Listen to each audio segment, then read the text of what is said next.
information when we document our story live or videotape on 25th Street. See, have no respect for the black man on the 125th Street. You see what I'm saying, brother? That's what we're talking about. Black woman, she won't walk back by.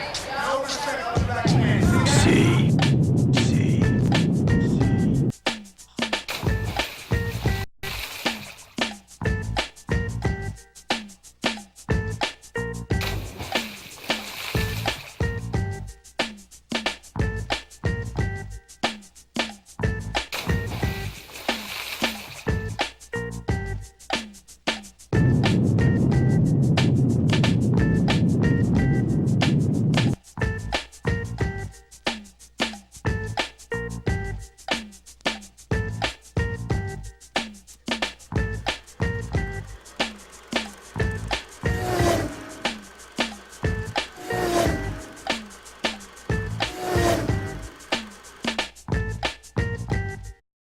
All of our children are technically trained and well employed.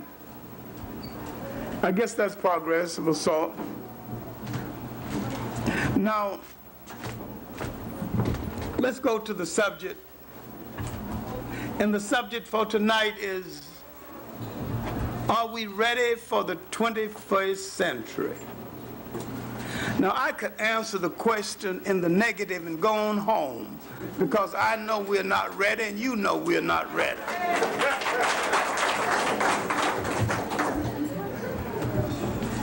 But now, that would serve no purpose.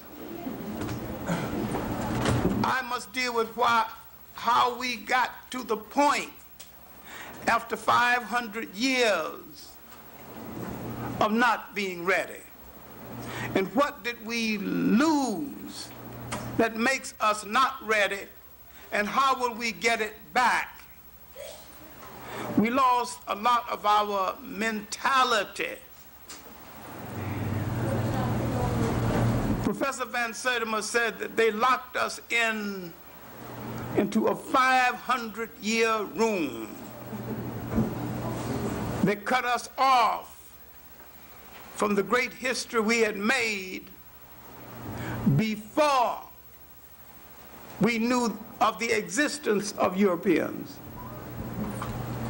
And he's merely talking about the second great age of grandeur after the first great age of grandeur fell with the fall of Nile Valley civilizations and Egypt. All right, now, I maintain that all history is a current event, and everything that did happen is still happening one way or the other. And to understand why we are not now ready to rule nations, you have to understand what we lost. We lost our religion. We lost our culture. We lost the image of God as a deity looking like ourselves. And we began to think that our best way to survive is to be those things most unlike ourselves. And when you become those things most unlike yourself, the person that you are imitating become your prisoner, whether they build a jail or not. And most of the time they do not have to build a jail, because the psychological jail of depending on someone else for religion, culture, and image is a more binding jail than any steel can erect for you. How did we become a dependent people from an independent people? Why have so many messengers came among us and we have not heard their message? Why have we started fights where there were no fights? And what we have to do in order to restore ourselves and prepare ourselves for nationhood again, we have to look at the life of maybe 4 men, but principally 3. We have to look at their lives irrespective of what religion we belong to or what ideology we belong to, and understand that everybody politically, left and right, has got us wrong. And nobody analyzed our case the way it needs to be analyzed. And a lot of the nationalists have used it for opportunism. To the right, you didn't expect very much. And one of the main reasons why the left has not understood our case is because they've fallen into a trap set by Karl Marx. Religion is the opiate of the people. Religion is not the opiate of the people. On this point, Karl Marx is wrong. Religion can be made the opiate of the people. People can misuse religion to the point where it puts them to sleep. But religion is a revolutionary weapon. And until you understand that it is a revolutionary weapon, you will not make the best use of it. Karl Marx's assessment of the world of his day, based on what he learned from urban England and urban Germany, and the world is bigger than that. What he said about economics and what he said about class might well be applicable to those societies. But these things are not applicable to non-Western societies, where the main factor is not class in economics. The main factor is culture and religion. And this is what is happening inside Russia right now. People revolting not to leave Russia, people who are not anti-Russian, but they're against the suppression of their religion and their basic culture. They were brought into the Union of Soviet Socialistic Republics after the revolution, but they wanted to maintain their same religion and their same culture, in spite of the fact that Marxism said that religion is the opiate of the people. They want to hold on to that opiate. Now, if we ever become a socialist people, and we would not have to be imitating anyone because we were socialists anyway, all we will be doing is taking back what we had before. I have no question that the world is going socialist. There's no other place for it to go. Capitalism has played itself out. It lacks humanity. It fails to take care of people. It fails to share. There's a terrible imbalance. There's a few men with enough food to feed 1,000 and thousands of people with no food at all. Such a system cannot last indefinitely. The kind of systems that African people, South Sea Island people, and a lot of Asian people lived under were pure sharing societies, where each man got according to his needs. This is a pure form of social living that others call socialism. It was communalism that other people later called communism. Because we are afraid of words, because the mass media tells us what to be afraid of. We have grown afraid of words and systems that we created without any doctrinaire literature around them. As a socialist, Karl Marx was a Johnny-come-lately. It was old hat. We had already created classless societies. We had already created sharing societies. And Europe's intent was to destroy these societies. Now, before going on to what will we have to do in order to prepare for the 21st century, which will be day before yes, day after yes, tomorrow. It's right on us. Let's see how we got into this trap that we are in, the trap of not being prepared. What are the items we missed? What are the items we still miss? We get hung up with a bag of worms called integration, not knowing that this in part can be annihilation. I know some brothers and sisters stop eating cornbread after integration. White folks don't eat cornbread, so why should they eat cornbread?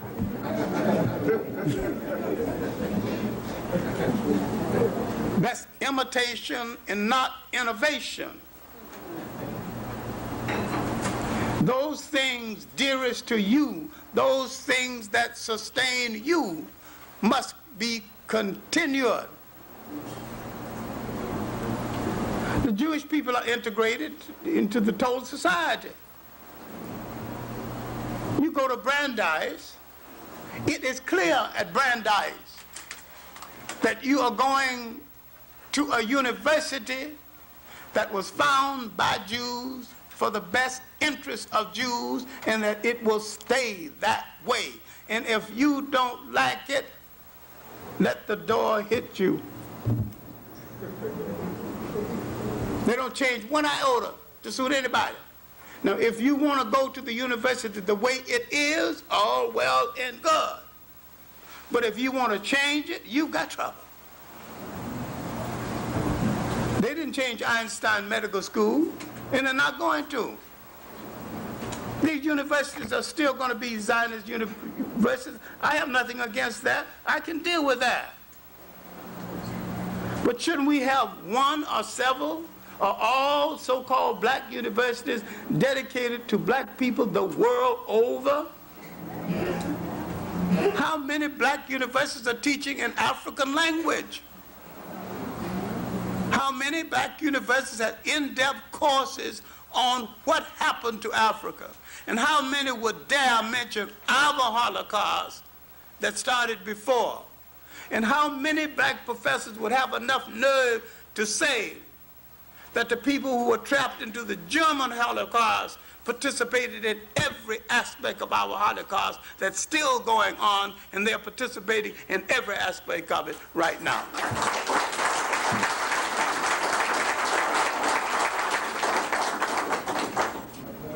Who will deal with our sentimental attachment to the Hebrew mystique and how this mystique came into being? During slavery, we wanted to attach ourselves to a people who escaped from something. So we believed the Exodus story more than they, and still do. We believe the story of the Hebrew children in the fire furnace. We believed it more than they, right now. We cannot separate folklore and mythology from truth. Folklore is beautiful. Folklore is essential. Myth is essential to the ego of all people. But myth is not truth. Myth is based on folklore. I grew up believing and reciting the stories of High John the Conqueror. Because anytime we wanted somebody to do something to a white person and get away with it, you bring in High John the Conqueror. Slapped that man's face, kicked him, and he was begging for mercy. Ran out of the neighborhood. We didn't do it, High John did it. I'm saying that it is essential that people tell stories that make them feel good about themselves. All people tell stories to make them feel good about themselves, but you tell somebody else's story. You haven't told your story yet. But how did you get into the predicament that you're in today, where you are totally unprepared to handle a nation? Let's look at South Africa and the whole fight against apartheid. It's a good fight. I've been a part of it for 50 years of my life. What is missing in the fight? The main thing is missing is the fact that apartheid is not what the struggle in South Africa is mainly about. It's about European or white control over the mineral wealth of the world. They must control the platinum. They must control the precious metals. They must control the gold. They must control the diamonds, especially the industrial diamonds. They can eliminate apartheid tomorrow. Schools in the world is the Colorado schools of mines in the United States. Not one African student, not one black student studying at the Colorado School of Mines. If you're going to take over South Africa, you got to know how to control the mine. You got to control the metal. You got to know how to make people safe in going into mines. You got to know how to market the mines. You got to know how to guide the ships across the sea to deliver your goods and your property. South Africa is the 12th largest importer of food in the world. A lot of the peaches you buy in cans came from South Africa. A lot of the lobsters from South Africa, lobster tails.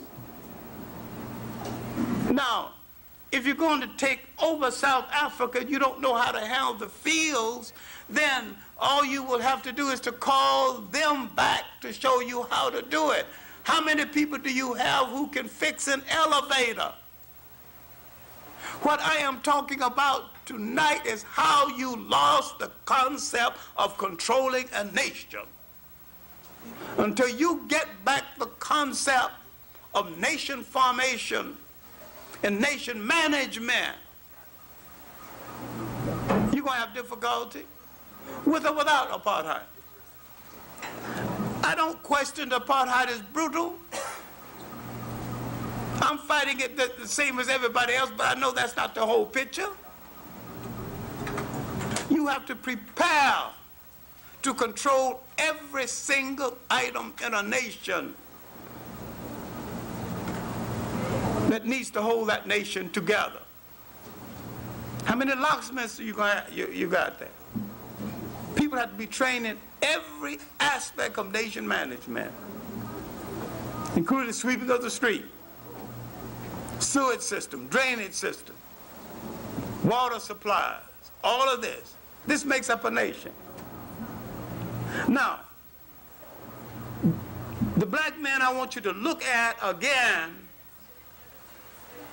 because each one in his own way was preparing us for nation management, and had we looked at each one and accepted each one on the basis of his contribution and stopped arguing about who was fighting who, we would have been close to a time where we might have been ready for the 21st century. Let's look at Booker T. Washington, W.E.B. Du Bois, Marcus Garvey, and Elijah Muhammad. Why Elijah Muhammad? And you're not a Muslim? That's not even the issue. Elijah Muhammad, like most Muslims, was a disgruntled Baptist.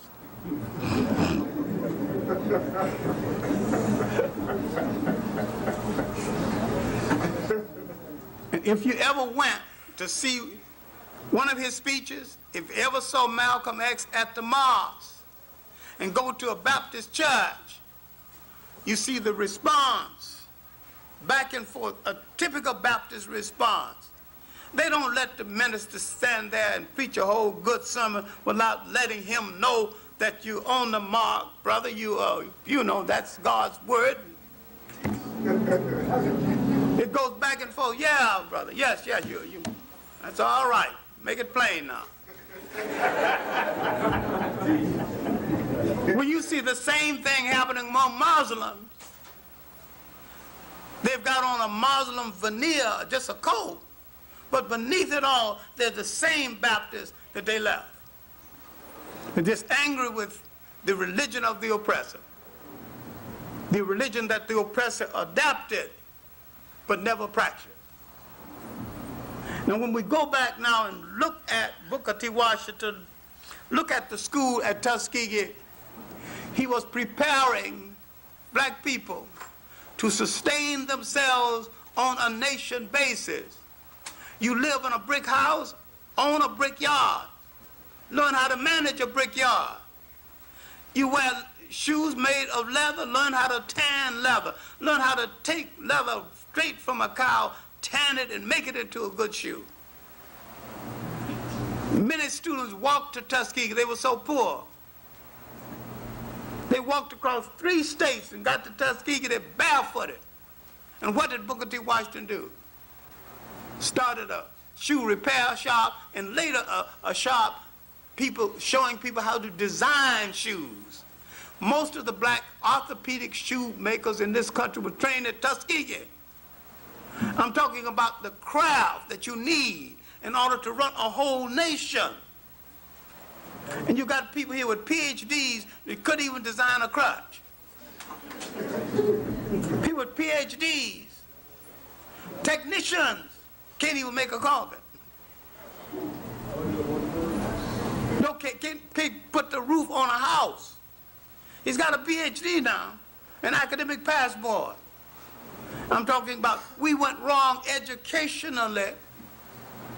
We had wasted too much time in the argument between Booker T. Washington and W.E.B. Du Bois. It wasn't an argument at all, but a difference of opinion between 2 men, both of them wanting the same thing in a different way. Booker T. Washington had laid down a concept of self-sustaining, self-reliance that was good then, that is good now, and that will be good all over Africa. This is why he had so much attraction in Africa itself. This is why so many Africans not only attended Tuskegee, but tried to erect schools similar to Tuskegee in Africa itself. And this is why nearly everyone failed, because the colonials did not want them to fail. The colonials told Africans, white potatoes will not grow in your country. The British and the Irish was growing most of the white potatoes, and so they needed a market. And they used the African market. And the African didn't even grow potatoes which could have easily been grown in his own country. And when we come to Du Bois, we have to take Du Bois the way he was. He was a political animal. And what he was teaching, while Booker T. Washington was teaching the structured state, Booker T. Washington, W.E.B. Du Bois was teaching the political state. I'm saying that it was never a matter then or now as to whether we shall choose Booker T. Washington or W.E.B. Du Bois. It was Booker T. Washington and W.E.B. Du Bois. Both of them needed to be taken on their own level. On the level of self-reliance and basic creative education, we take Booker Washington.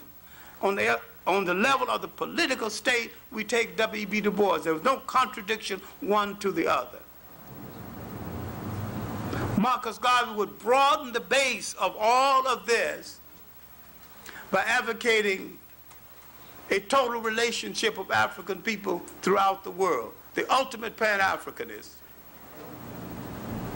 And he began to prepare us for the 21st century. Elijah Muhammad, disgruntled with the Christian faith that he grew up in, because it was the faith of his slave master, turned to Islam. He could have turned to Buddhism or Shintoism or any other religion. He just wanted to belong to a religion that he thought was different from Christianity. Islam is not radically different from Christianity. Islam came into being so fast, it had to take a few saints from Zoroaster, a few from Judaism, a few from Christianity. It came into being so fast, it created very little, if any, original literature. No great poets of consequence. Not until the emergence of the African Anta, still the greatest single poet produced by Islam. A religion that was simplified.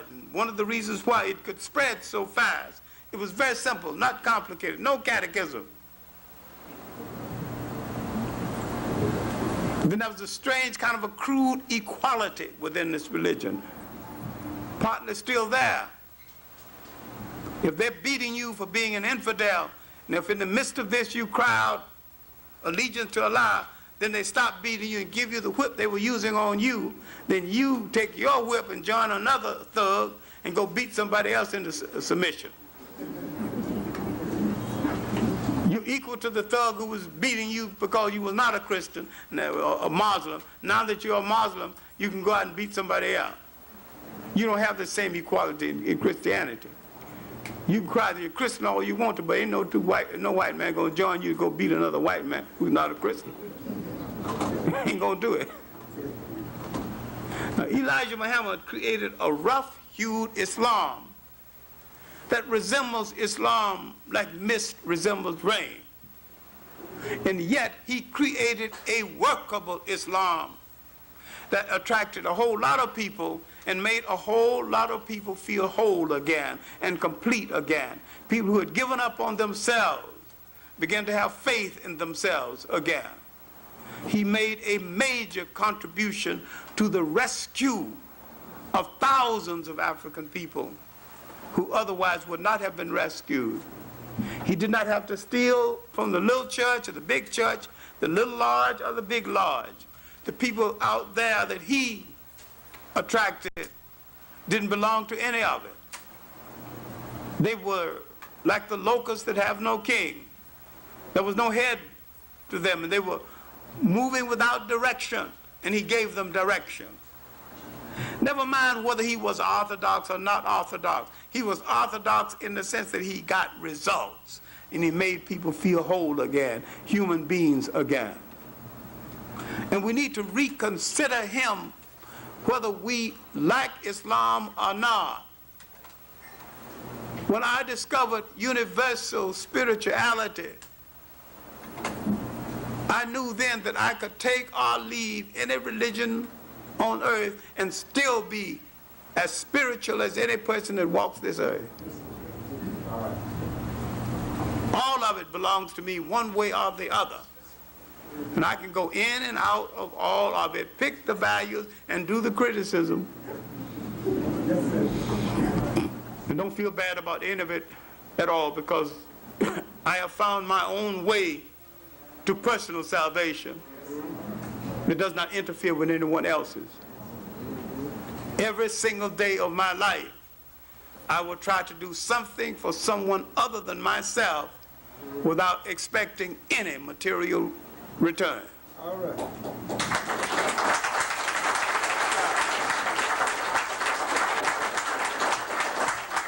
And whoever God is and wherever he is, if I serve his children, that's tantamount to serving him.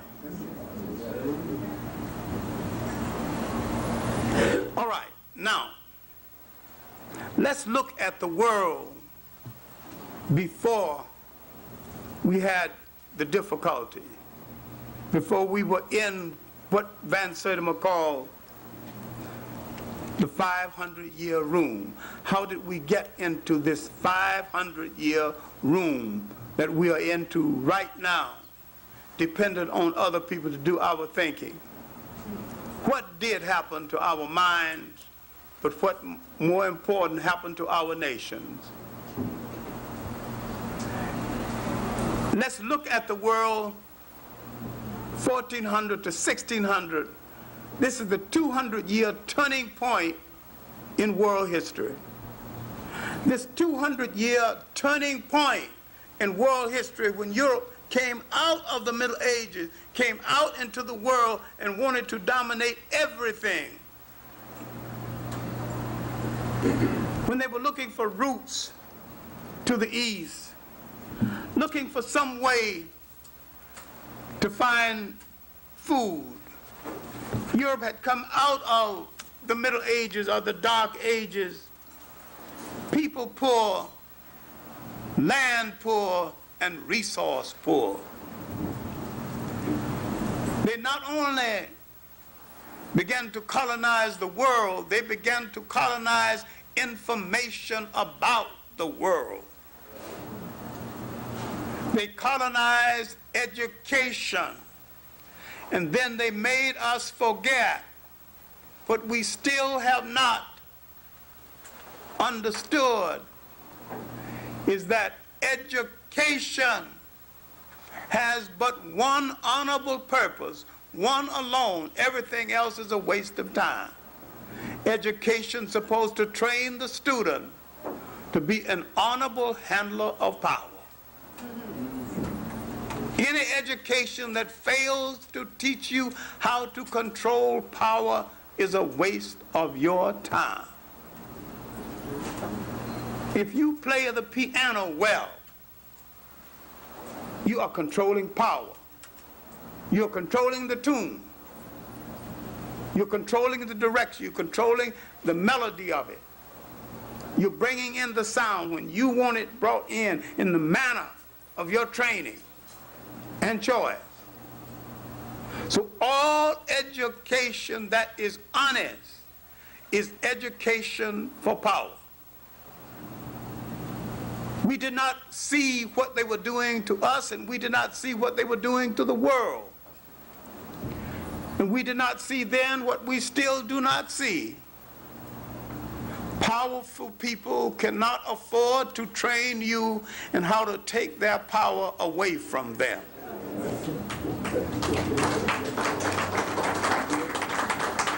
Education for you in the Western world is a contradiction in terms. If you can't teach that child how to go into the classroom and understand what that bigoted teacher is saying, and that's bigoted most of the time, because the black teacher is rapidly disappearing, and many of them in the classroom are not teaching from an Afrocentric point of view. But Western education is from a Eurocentric point of view, a point of view that favors Europe at the expense of the rest of the world. Now, in spite of the fact that they are digging up more and more information, and more white scholars are admitting that Greece was a myth. There was great civilizations before Greece, and that Greece was really a stepchild of Nile Valley civilization. Most Europeans still hang on to the Greek myth. Now, in the 16th century, when they moved out into the world, they were looking for honorable trade. But they discovered or believed that they could get more out of the world through slavery. And they turned honorable trade into the slave trade. Let's examine each one of those centuries, then come to the present and see what we're going to do or have to do in the present, present time, in order to rectify this situation. Because next week, my subject will be Notes for an African Revolution. I'll just do a whole lot of dreaming. I'll plan how to change the world right before your eyes, and hope that you can believe some of it.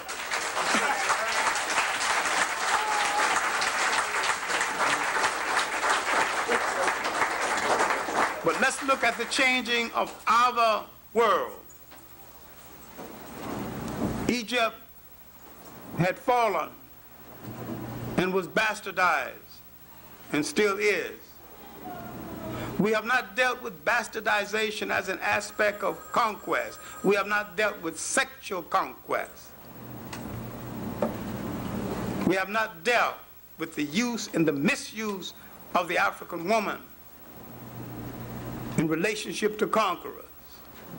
We have not dealt with the fact that no conqueror brings civilization.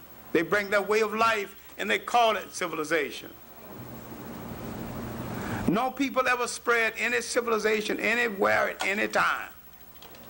People spread their way of life. And the European came spreading his way of life. He began having colonized history.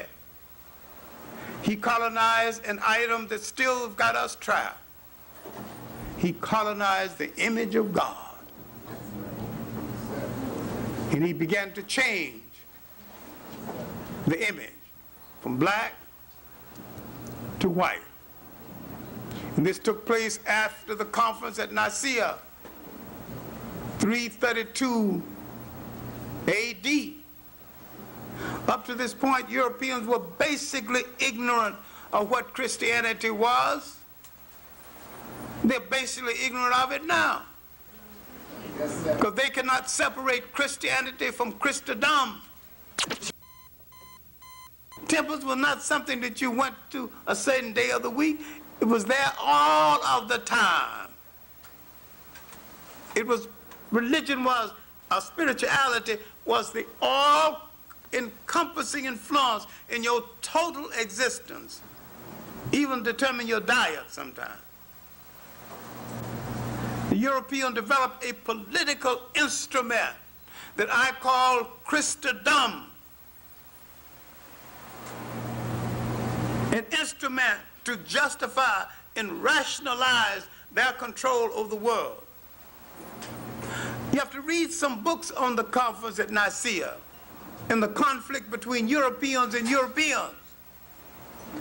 And there's certain books in the Bible they couldn't deal with. And so they put them on top of a table and they left the room and they said the books that God wanted us to deal with will be on top. And those that God don't want us to deal with will be gone in the morning. This is the origin of the so-called lost books of the Bible. They lost the books that did not say what they wanted said, especially the book of Mary, which deals with the Immaculate Conception. And they gave the concept of the Immaculate Conception an interpretation that is still basically in error. The African today will see a woman whose reputation is good, whose word is good, and though she might have 9 children, he would say that her reputation is pure, her scrapes are clean, she speaks the truth, her mouth is sweet, she is virgin. And that's virgin in the African sense, pure of reputation, that her character has not been violated by fraud. She's got 9 children, but all of those 9 came from an honorable man. She has an honorable relationship, and that relationship was established in full presence of the total community and respected by the total community. He hadn't played around, she ain't played around. She is pure, and all of her birth are immaculate conceptions. Because she has no question about who the father is. And he has no question about whether he is the father. There's no rumor about her doing anything impure. There's no proof that she ever broke a word. She is virgin inasmuch as her reputation is clear and clean. And that's the African meaning of it. And the European had to create another meaning. He also had to look at cultures as something that he created and that other people did not know how to create, and he refused to recognize those things in the society that spell culture for other people And he began to co-opt other people's cultural wares as his own, while the African was playing with his cultural toys. He was creating a concept of culture that related to his conquest. All of this happened in that first century, the 15th. And we go to the 16th. The indentured service system changed to the chattel slavery system. Father Bartholomew de las Casas had already gone to Rome and asked permission to increase the Africans, especially in the West Indies. And he would say later in his diary, from 12 to 25 million Indians, so-called, was killed. Christopher Columbus is the one that went to Father de las Casas, asking for the increase in the African slave trade. And this increase in the African slave trade was supposed to save the Indians. He wasn't an Indian in the first place. Christopher Columbus started off to the East Indies, ended up in the West Indies, and slapped the word Indian on people. Arawak, Cabs, people of this nature. Whole Indian nations in the West Indies. You can't find the descendants of 10 pure Indians, West Indian Indians, today. And I've looked from island to island where people said that we've got some authentic ones over here. I haven't found any of the authentic ones any place. But the disappearance of these people in the 16th century brought us to the 17th century, when England is now into the trade and has made the trade a business, and no longer a sloppy business, but a business where the slave stock on the exchange market in England, where absentee ship owners are buying up ships, and because of the different profit, the volume of profit, many times the owners of the ship never saw the ship. That business hired a sea captain, hired a bunch of thugs, and they went out to Africa to capture some slaves. Because they made tremendous profit from this, they did not deal with the fact that many of the sea captains were also thugs. They would load on, say, 350 slaves. They would write 300 in the log. They would stop at a port and sell 50. Put that in their pocket, in the pockets of the other thugs on the ship. Now these statistics are getting lost. This is our Holocaust now. Now when we start our count, we started at 60 million, and we're just beginning to count. 60, not 6.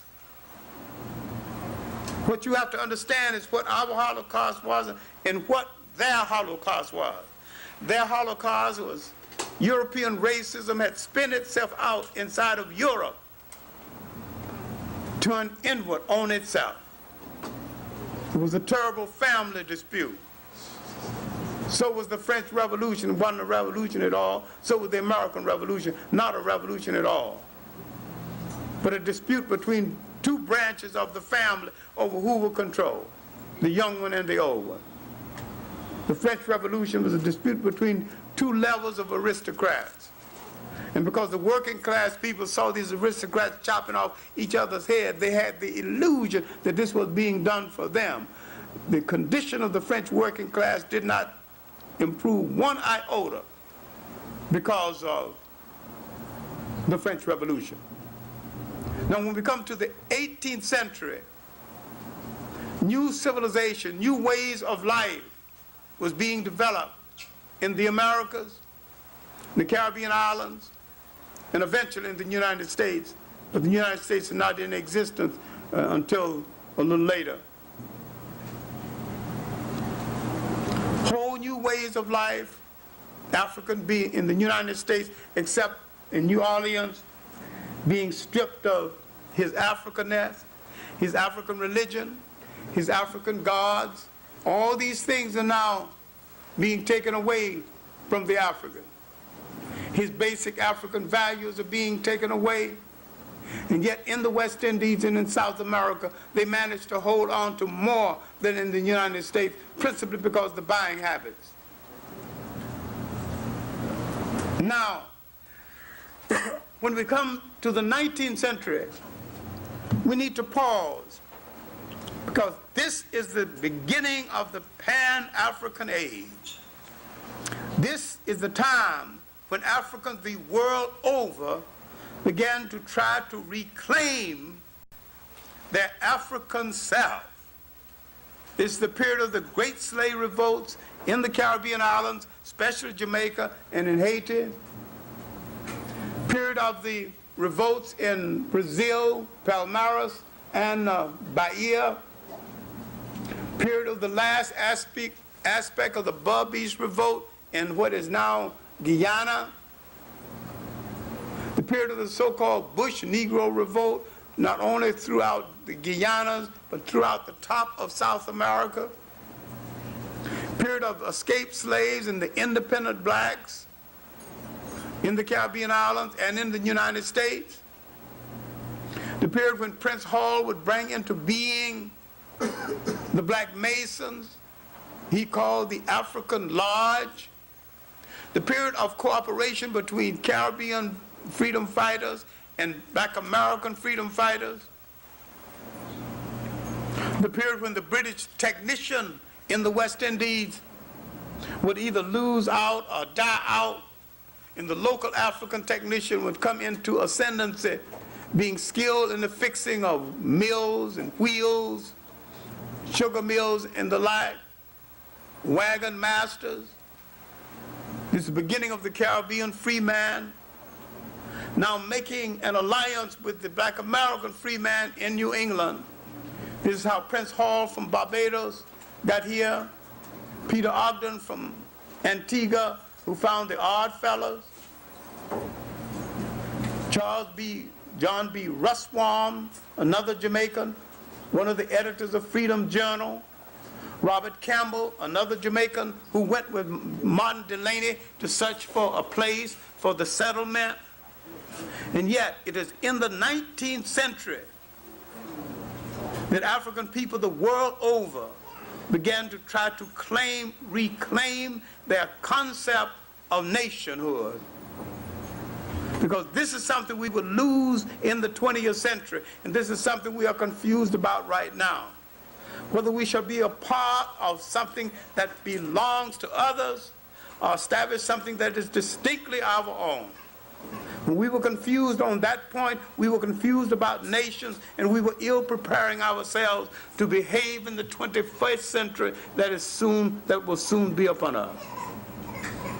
We began to lose the concept of the formation of our nation, concurrent with the migration movement to Liberia, the claiming of Liberia, concurrent with the nationhood movements in the Caribbean, principally Haiti, principally Jamaica. When we began to lose all of this, we began to lose the framework of nations. We stopped visualizing ourselves as the rulers of something. And yet that 19th century Africans all over the world were still the finest caliber of dedicated freedom fighters we have produced outside of Africa. Jamaica fought harder than Haiti and did not become free, principally because of who the Jamaicans were fighting, and the British could free soldiers to stop the Jamaicans, and they could destabilize the fight in Jamaica. And they would use something in Jamaica they are still using in spite of over 20 years of independence still being used. The color factor. The factor of the bastard who had not made up his mind whether he's going to choose his father's side or his mother's side. Lacking commitment to the common people in Jamaica, he sided with the slave master and began to try to make a deal And when finally the British would not accept that deal, a lot of fierce radicals came out of this group. Then England learned her lesson and began to cater to them. And now catering to them, they began to turn away from the blacks and find a separate bastardized society that still exists. We couldn't do that in the United States because this cruel white man in the United States put every black and fragment of black and almost whites in one bag and put one word on the bag, and you know what that word was. And the lightest of the lights, if they had one drop of us, had to live among the blackest of the blacks. And when we came to the end of the 19th century, all over the world, 100 years of freedom fighting in Africa was behind them. Now the missionary-trained African is coming to power, being heard, not coming to any power, coming to some public acceptance. This missionary-trained African, having lost his African concept of culture, his African concept of religion, is now appealing to the conscience of the European, the Christian conscience, not knowing that the European is not a Christian and therefore not obligated to a Christian conscience that he didn't have in the first place. But because we are true believers, we out-pope the Pope and out-Muhammad Muhammad. We believed in it. We believe in democracy. We still do. I remember my father once when he made $18. That's the largest sum of money he ever made in 1 week in his entire life. And he was lecturing about democracy. If you persevere, if you work hard in this country, and if you obey the law, you will make it. Look what a man can do in 1 week, $18. And I counted it.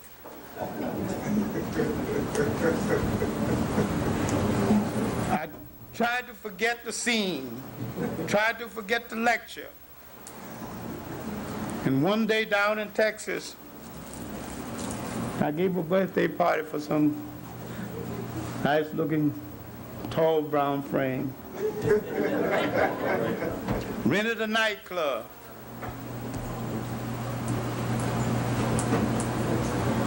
Tipped the maitre d' $57. Now I thought of my father. If you persevere, if you work hard in this country, obey the law, you will make it in this country. You might even make $18 in 1 week. And why did I have enough money to rent a nightclub for some girl I hadn't even made it with? Cutting the crap game. Learned to be a crook for the first time in my life. Money in every pot. Contradicts his democratic principles, his concept of hard work. The richest people in the United States does not work hard. And I have thought about this a great deal in the last few years because I go down a path that I deliberately chose. And this path has not been materially rewarding, but it has been rewarding in many ways, both culturally and spiritually. It has taught me some things about myself and my people I never knew. It has made me straighten up myself and clean up my act and realize that I do not act or walk this earth for myself alone. I represent a collective. What I do reflects on a whole people. So I have to think twice about what I do. I have never met a rich man, and I've met many, who had a much better mind than I have. I have met many. And if being rich had been my goal, I think I could have done a good job of it. I don't think John Johnson of Ebony, whose last reserve count, that was 5 years ago, he had $147 million in the bank. I mean, this is money you've already earned and paid taxes on and soaked away. Now, that's what we call reserve. I don't think John Johnson is one mite smug, one mite better, one mite wiser than I am. In fact, in many ways, I think he's an idiot. He could have built one of the greatest black publishing companies in the history of the world. He could have stretched black publications. He could have explained black history in such a way there wouldn't be anybody in the entire world, any black person in the world, in doubt about his heritage. Amen. He had the facility to do it, yet he didn't do it. He copped out for commercialism. He thought this would lose him the Chesterfield ad and the Lucky Stripe ad and the Clairol ad. Look at the direction he's went. Look at where he's at now. Ebony is practically no longer worth reading. There's not a single article of substance in the last 2 years' issues. Not a single article of substance. Who's sleeping with who? What stars? Stars got what cars? Nothing. All right, now let's go back to something we have to seriously think about. It is the most serious thing we have to think about. The most serious thing in our life is how we will structure nations. Because we can make a deal with the United States right now. We can make a deal with the world. It'll be a good deal, and we'll get something out of it. All we have to do is to agree to be second best everything. All we have to do is to leave that first slot alone. We would be a good second best. We would be a well-treated second best, so long as people can be secure in the feeling that the best will always belong to them and that we will aspire to nothing higher than the second best. We can have peace. People will adore us, dress us well, make way for us, so long as we don't contest for the first slot. And the first slot means to control a nation. So long as we don't contest for that. Now, you may not be for Jesse Jackson or not, but the one thing he has done, in spite of all of the other things he could have done, he has made a bid for the top slot in the controlling of a nation, and he has let both black and whites know that they have the same oppressor, and that the same person that oppresses us will oppress them,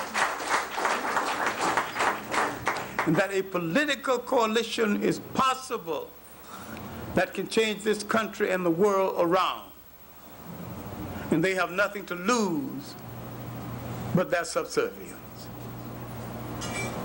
Now, he is not asking whites to like blacks or blacks to like whites. But he said if we all pull together, we all oppress together, at least put your political strength together and change the situation. The best thing he has done is to deliver a message.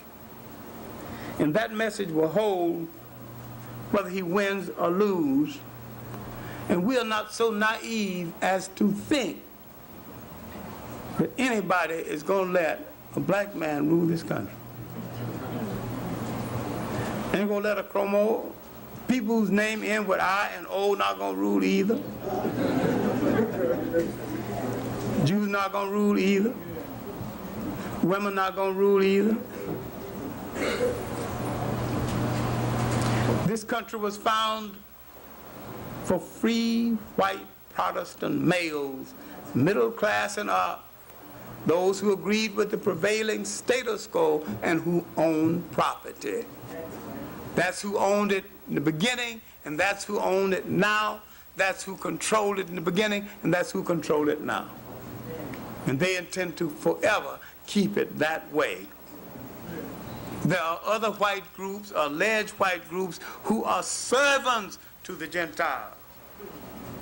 Being a servant to him earns you a good position in the second slot of power, but not the actual real power itself that rests, or meant to rest, with white Protestant males of the lower, of the middle and upper class. Now, you can mention Kennedy as a Catholic and mention others. I don't think it's impossible to elect a Jew as president of the United States. But that Jew will have to make peace with that group to the extent that he will do their bidding. There were 3 great black emperors in the Roman Empire. They ruled exceptionally well. Septimius Severus was a good emperor. So was his son Caracalla. But they ruled according to the law laid down by the Romans. There were 3 popes in the Holy Roman Empire. They were as credible as any other popes, but they ruled in accordance with the laws laid down by the other cardinals and bishops in the Roman Empire. I'm saying that the Roman black emperors did not rule for blacks, and the Roman black popes did not rule for blacks. They ruled in the name of Rome.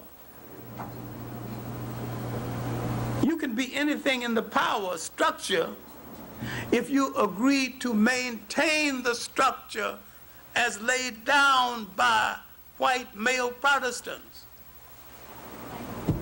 The white woman got vote in the United States day before yesterday. When she got the vote, having used every kind of trickery, every kind of persuasion going, she got a vote when she got it across to the white man in a country where no white women can vote, some black men can vote. Then she got to vote on the backs of black men. And right now, she's been given jobs that are being taken from black men. The war has always been on the manhood of a people. Otherwise, there's no way to oppress them. Now, as we enter the 20th century, all over the world, when other people were preparing for nationhood, we were preparing to be accepted by our oppressor. The great cultural continuity coming from Africa had been lost in the West Indies by now. It was a sustaining force until the end of the 19th century. It's now lost. They're becoming Britishers. British manners, British education, British aspiration. They're not asking for a nation, they assume they already got one. And this assumption was a mistake then, it's a mistake now. That a controlled nation is not a nation, a sovereign nation. And it's still controlled. In Africa, the missionary-trained Africans, the Western-educated Africans, were not asking for nationhood. They were asking for acceptance within the strata of the colonial system. In this country, where we were making so many demands in the 19th century, early in the 20th century, the end of the Booker T. Washington era, we began to ask for white acceptance. We didn't ask, what is the condition of your house? Is your house a clean house? Is your house a moral house? Or we asked, let us in the house. And did not know that we had a better house. We were asking for entry into a house whose religion was open to question, whose morality was open for question, and whose basic honesty was open for question, was then and still is. we were not asking for nationhood anymore. Liberia had been established, a sick nation then, a sick nation now. The internal integration movement, settlement movement under Chief Sam Pap Singleton was over. We had thrown in the towel. We had conceded that we were not going to be a nation. We just asking for entrance to somebody else's nation without asking about the condition of the nation that we're integrating into, or the terms of integration. Just let me in. The missionary trained African was asking basically the same thing. He was trying to be like an Englishman, like a Frenchman, like a Portuguese, like whoever was controlling him. The Caribbean, they were becoming British, mainly, or Spanish. In the United States, we wanted to be Americans. We wanted everything the rest of America had. And we quite forget that the rest of America had many things that wasn't good for them and not good for us. Wasn't good then, not good now. When we could have, collectively, all over the world, asked for a new social order. Asked for what I heard in an African female meeting that was not called female lib because they already thought they were liberated. So when she said that we are not anti-men, we love men and wouldn't dare live without them.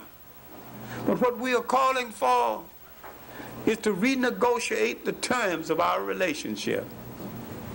And what we should have done in the early part of the 20th century is to ask for a renegotiation of the terms of our relationship. And what we need to do right now in the Caribbean islands, if the Caribbean Federation had succeeded, you put all of the Caribbean islands together, you got almost as many people as France. You could have had an air force. You could have had a unified defense, an economic system, a unified economic system, embracing all of the islands as against one of them going it by themselves. There'd have been no invasion of Grenada because this would have been unthinkable. The hustler from Boston would not be in charge of Jamaica. And you wouldn't have to have this rationale, but he's Lebanese in color. That's a lie. Call him color and he'll hit you. You would not have been confused over this statement in Jamaica, out of many comes one. That's all right so long as you're clear about who that one is and how that one's supposed to look.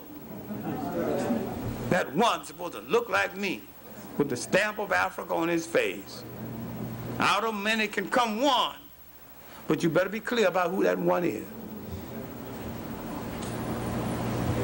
Now, in this country, early in the century, our organizations wanted to stop lynching. They wanted to stop segregation. They wanted to be a part of the action without understanding the meaning of the action. And in Africa, we came into the 20th century, but with a slightly different kind of approach. They were asking colonialists to give them the opportunity to prepare themselves to be independent. I want to prepare myself to be like you. Instead of preparing myself to be like what I used to be. A total self-sustaining African nation. Now, if we are going to get ready for the 21st century, we have to begin to think over the things we have forgotten as a people. Nation formation. We have to look at other nations and what they did. And we have to do some things without necessarily imitating them all the way.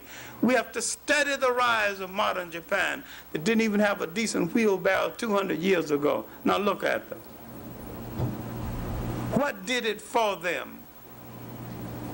The will, study, a unifying culture,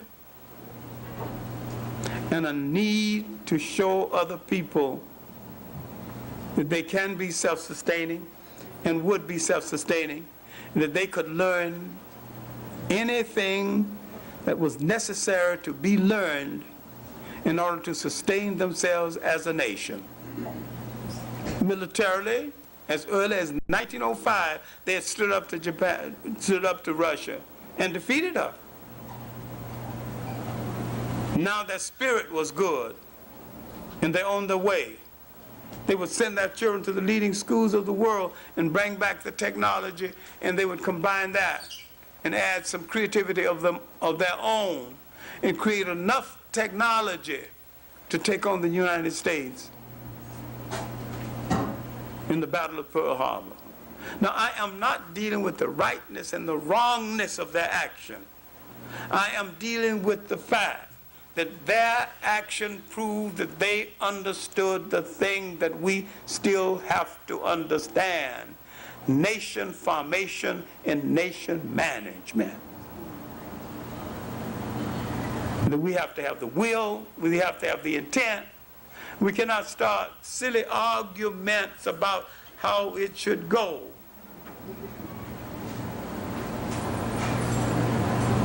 Certain cases right now is telling us something about our leadership, our loyalty one to the other, and our need for white people's approval that is so utterly tragic, and how many times to get his approval we will turn on each other because it becomes a need that we have not satisfied internally. We have not dealt with the fact that ego starvation is one of the greatest crises among us. I have said jokingly, we need to form a hugging brigade. See a depressed brother, give him a big hug. One sister told me that ain't gonna work. He might end up hugging the wrong man and the sister might get killed. So that won't work. The hugging brigade idea has to go. Sorry about that. I thought it was a pretty good idea. Some of us so ego starved, we are down breath most of the time. I'm saying that what is lacking and what you will have to regain the concept of nation structure is a love for yourself. People who love themselves do not feed poison in their veins or snort it up their nose. People who love their bodies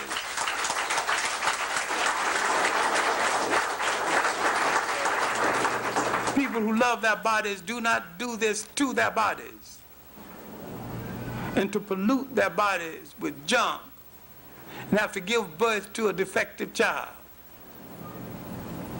The child becomes the inheritance of your misconceptions of good and what a society needs to be. Now, throughout the world, there are nearly or more than 1 billion African people. All of the Jewish people in the world are less than half of the black population in the United States.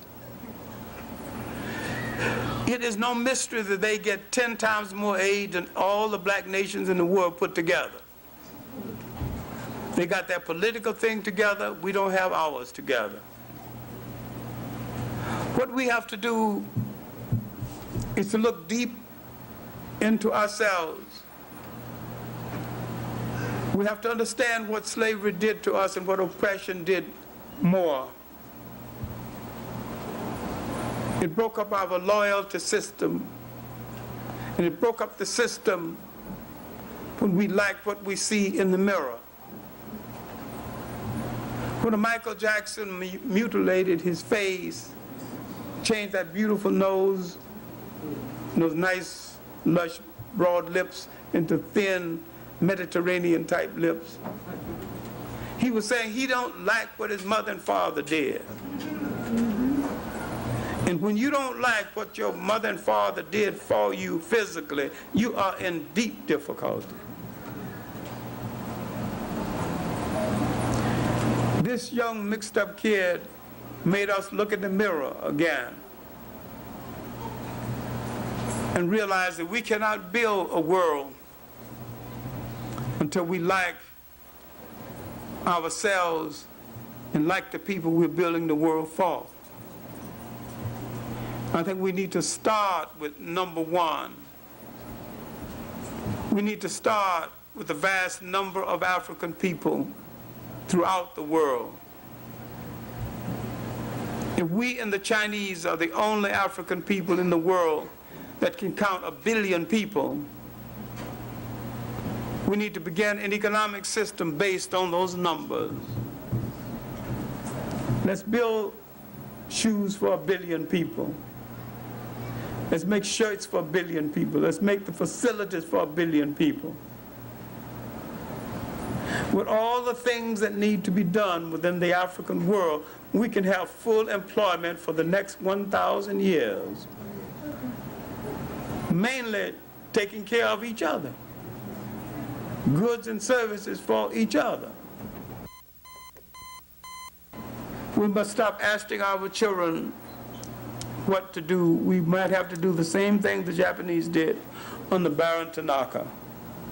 He gathered so many Japanese youth together and he looked, oceanography for you, medicine for you, engineering for you, diplomacy for you. He didn't ask, will you please do this? He said, you will do this, or we as a nation will not survive. All he was doing is telling them to train themselves in nation management. When they came back, they used the basic culture, the basic image that they had created for themselves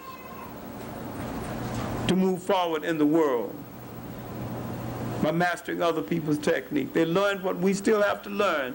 Anything that one human mind can do, another human mind can do. And if you're going to make a locomotive, first make a safety pin. And this is where you gain the confidence to ultimately make a locomotive. Then you have to ask yourself, who is going to do it for me? If I don't do it, who is going to do it? And if other people do it for me, what are their terms? And if I don't like their terms, then the terms that they use to do something for me is a new form of enslavement. You have to start with total mental freedom of a people, restore their confidence, restore their will to do and to apply themselves toward the fulfillment of that will, and understand what Frantz Fanon has said. In effect, each generation must find its mission. It must fulfill the mission, or it must betray the mission. You have to find out what you are going to do, not only for yourself, but for your children and your children still unborn. There is no solution, in my opinion, short of nationhood.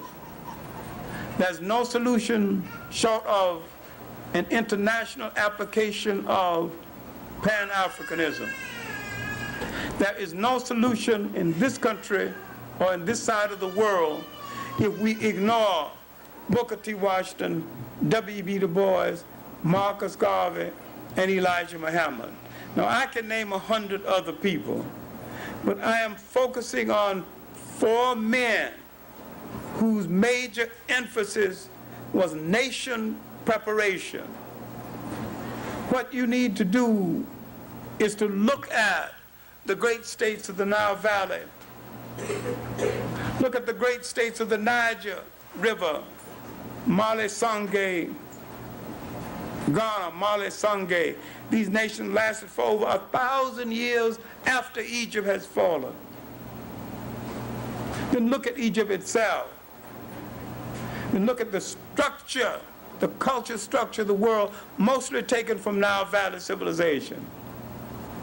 The main thing we have to do is to regain our confidence, regain our will, and say to the world, we are ready to march again to the center stage of power. If we did it once, we will do it again. Thank you.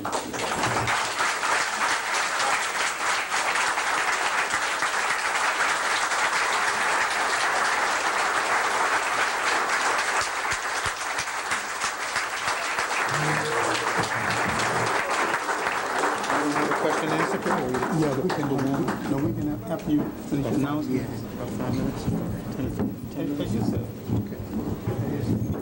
So, holy brothers and sisters, we come in unity and we leave in unity. I don't have to go out. Okay. Brother Clark, although it's very warm, has consented to do about 10 or 15 minutes of question and answer. We realize it's very warm, but it's just like home. I know I was born in New York. I just want to remind you before Dr. Clark comes back that we realize that there are many, many things going on, and we're getting hit from all sides, but there's one thing that we must keep remembering, that the Howard Beach case is still going on. Killings, one of the great writers, a great friend of Dr. Clark's, and I'm very happy to see they're doing a tribute to Louis Armstrong in jazz at last. So it's a great lineup. Take your children to something wholesome, pull them away from that idiot box watching all that nonsense, and let them see something wholesome and cultural, and they can learn. This event is co-assigned with the African Street Festival. The registration is $15, pre-registration is $10. And this is presented, and make checks payable to the Cultural Center. Now, these flyers, all these flyers and stuff on the table, the one thing we always say at the church, often we put these flyers out, and whoever's having these affairs, print these flyers, and they don't come free. So we ask that you take them and put them up at your job, in your building, or even put it on the side of your car. Let people see. I think the more we become visual to our people, the more our people become involved. That's how they did it to us. Also, now you know about our book market, and the Sister Gwen is sitting over here. She has crystal semi-precious stones and jewelry. And and it's not gold. Now, you know, all of us, our young people are buying gold and don't realize that our brothers are dying, digging that gold out of the mines. We wish that you would stop over and see her collection of jewelry. Now I'm going to bring back Dr. Clark for the question and answer. And I'm going to ask again, and this time I'm going to insist. You ask a question, you do not make a statement or try to make another lecture or speech. Because if you do, I'm going to be rude and interrupt you. Agreed? Thank you.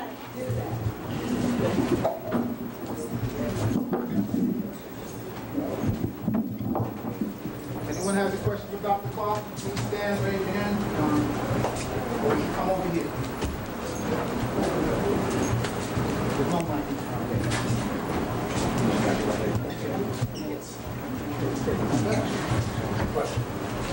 Dr. Clark. Yeah. Afternoon. Yes. Good evening, I should say. And the question I'd like to expound on is something that just happened a moment ago. I went up to get some cold water just as you finish your speech. I looked around, I saw all the brothers here tonight.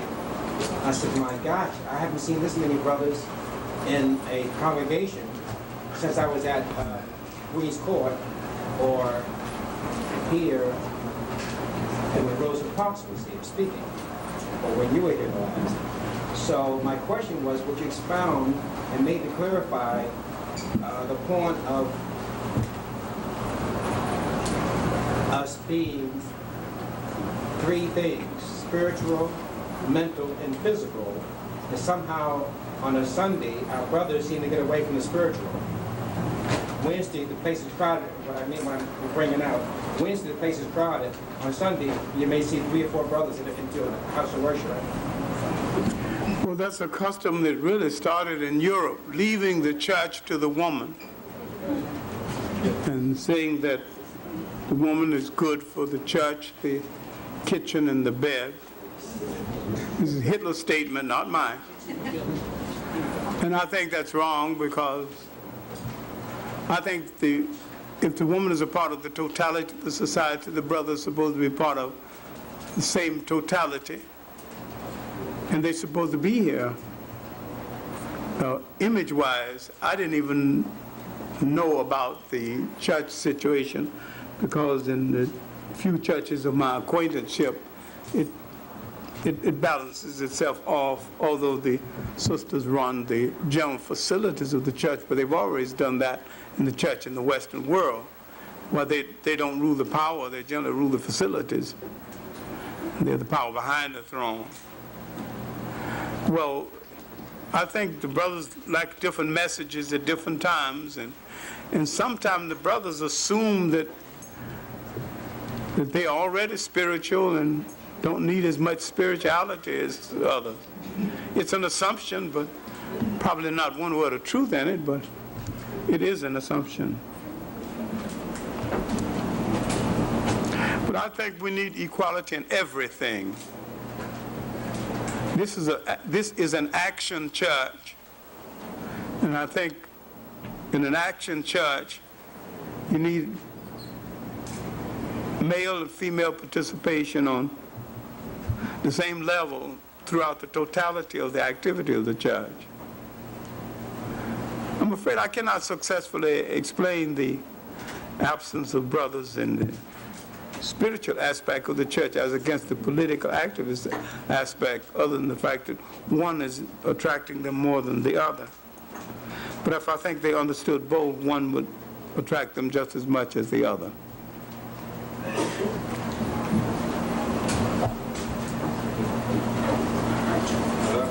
Yeah. You mentioned here some weekends ago about Jews having operated and incarcerated slaves. You said a book in Baltimore, Maryland, somewhere. No, the book is not in Baltimore, Maryland. It's right here in New York. It's a. I just have to get the title, maybe. No, I didn't get the title, but the sister who's doing the work on mutilization of males at different times in the ages found a 10-volume work on castration. And she found documents that in the period when castrated slaves as eunuchs brought a higher market, that most of the castration was done by Jews and Arabs who were in that aspect of the slave trade. And that aspect of the slave trade was bringing more money than the normal slave trade at the time. It wouldn't be difficult for me to find the sister and ask her to give me the exact name of the volumes, because she's right there in Long Island. She's one of the members of Gus Dennis Zulu's group. So she wouldn't be difficult to get in touch with. Well, I'd like for you to get in touch if you get there. Well, the next time I'll just ask her for the exact citation, and if I can locate her telephone number among all the papers I have scattered over my desk, because she called me just last week. Okay.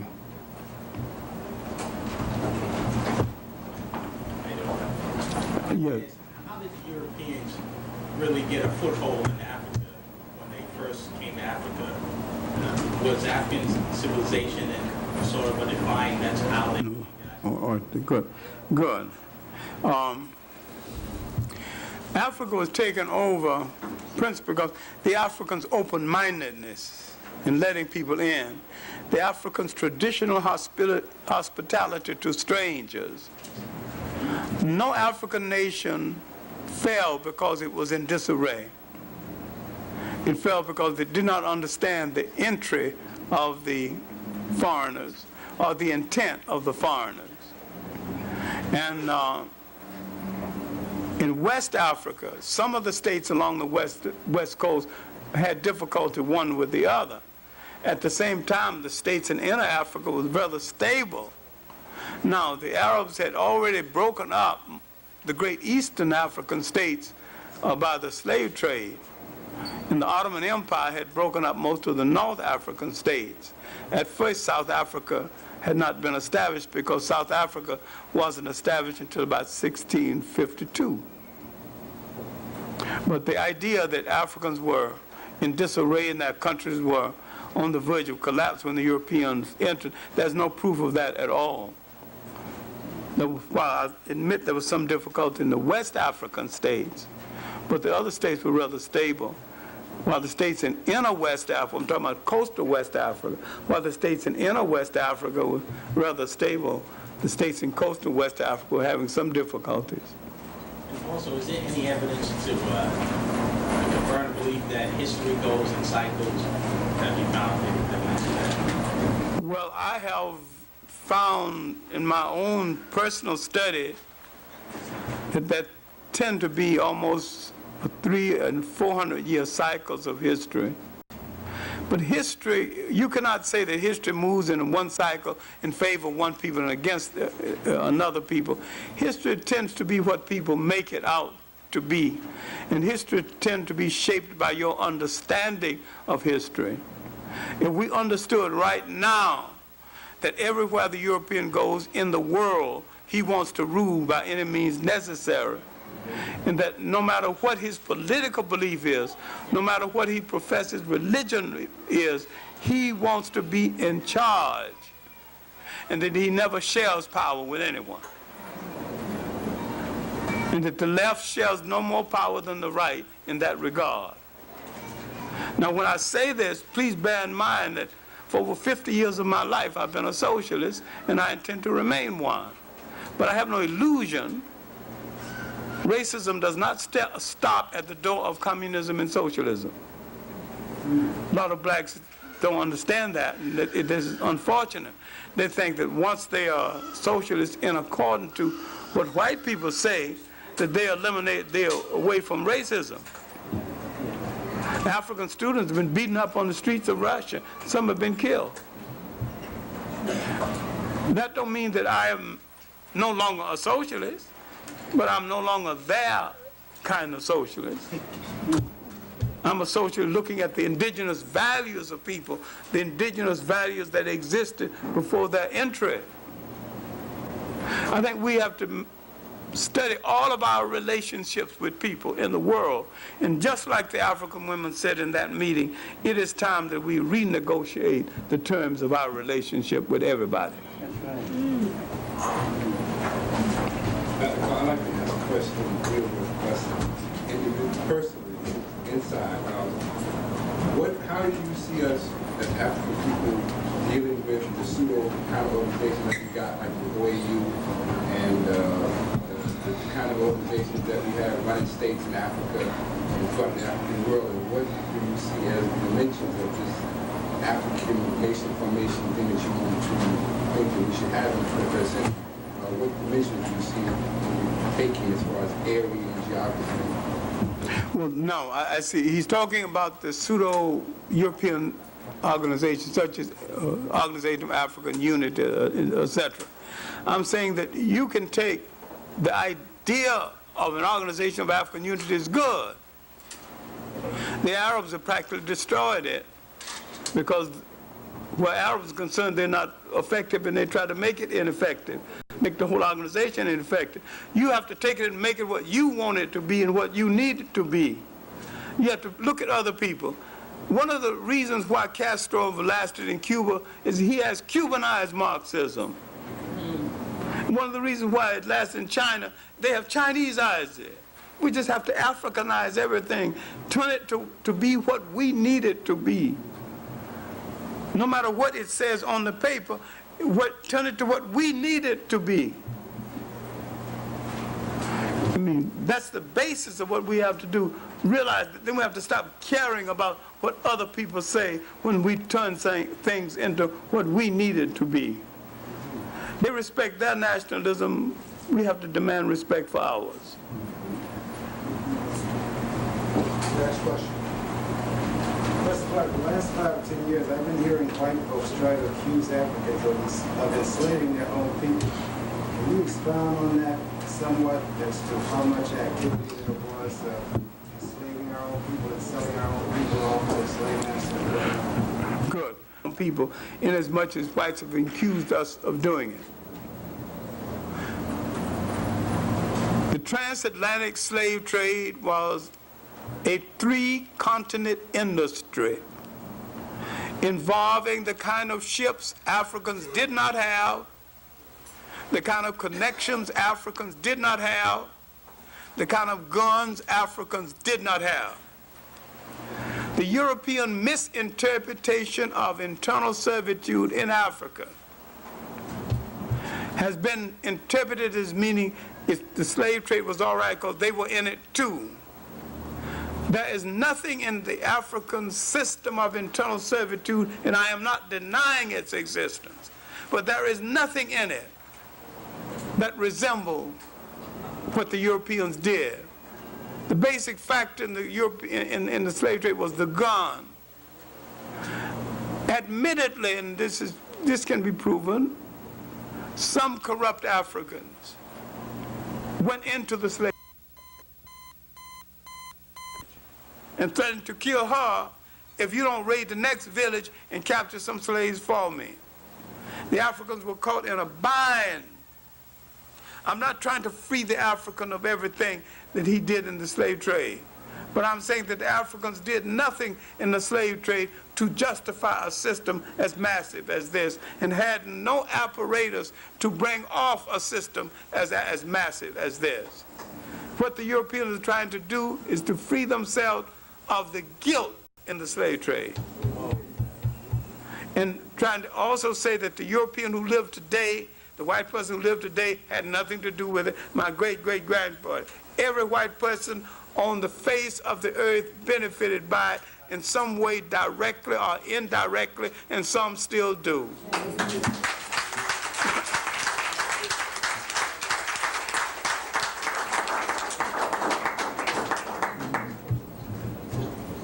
Thank you very much, and I hope to see you all next week. I have prepared an extensive lecture on what can we do about where we are, and I have looked at Pan-Africanism as the only alternative to the disaster that we're into. But we as a people have to look very searchingly at ourselves, spiritually, culturally, financially, and all other angles that we can think about. I'm very pleased to return to a good and exciting audience, and I hope next week we will be back again. And I don't hope we be back, but I'm going to make it my point of being back, because and after that I'm going to go to North Carolina to take some courses on African history for Lester Milton in South Carolina.